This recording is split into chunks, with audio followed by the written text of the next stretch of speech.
one of the most important aspect of coach, which is the multi-feeding. So how do you hold shuttles? So that is the first question. So you can, so obviously if you're a right-hander, you hold the shuttles on your left hand, and if you're a left-hander, you hold the shuttles on your right hand. So that I think is very easy to understand. So here I have 12 shuttles.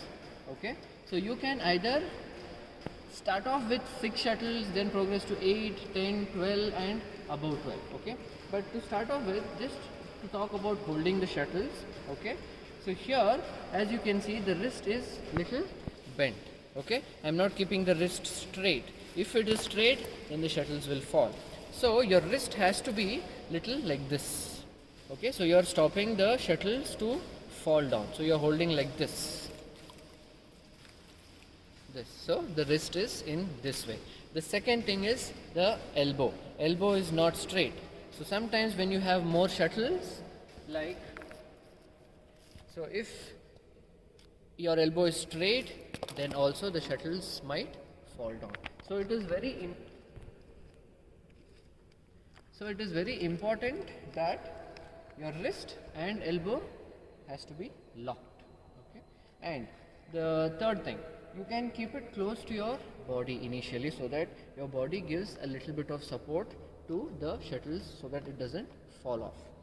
And later, once you are comfortable with holding shuttles, then you can keep it little away from your body.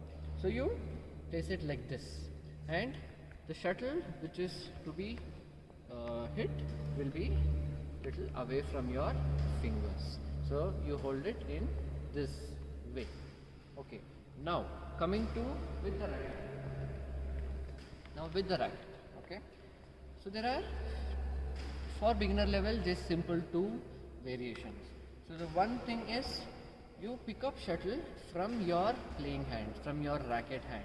So here you take shuttle like this. Okay, drop and hit,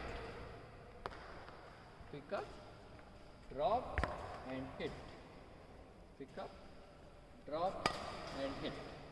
Okay, so here one advice is, when you're doing the multi-feed, try to hold the grip little higher, because if it is too low, then you'll have to use a lot of your wrist, then you will start getting aches and pains in your wrist and forearm. So hold it little higher here, and this you drop and hit. Okay, this is one. The next one is, so can you see these 2 fingers here? So with these 2 fingers, you will give a gentle push.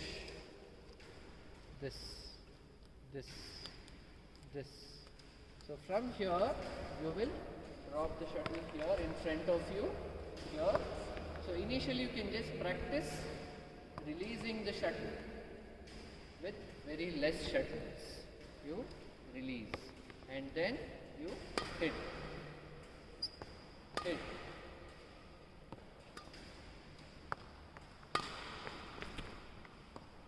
so these are the 2 variations for beginner level, and I think for intermediate and advanced level you can use these. And for the advanced level, we will have a different variation where you will have to hold the shuttles, hit it up and then play a stroke. Okay. Here, the next thing is, so as and when you hit shuttles, you need to get the shuttles down again. So here, so as you pick up one shuttle, you hit, you release, and then you need to slowly release your elbow a bit and push the shuttles here. But be careful, the shuttles might fall initially, but then with practice you will start getting better. So from here I leave and then down, leave, down, leave, down, release, down, release, down, release, down, release. So as you coach the kids, they practice every day. Multi-feeding is one thing which you have to take time for yourself and learn the skill, develop the skill. Initially it is tough. Every coach will feel it is tough, but then with practice you will get better and better.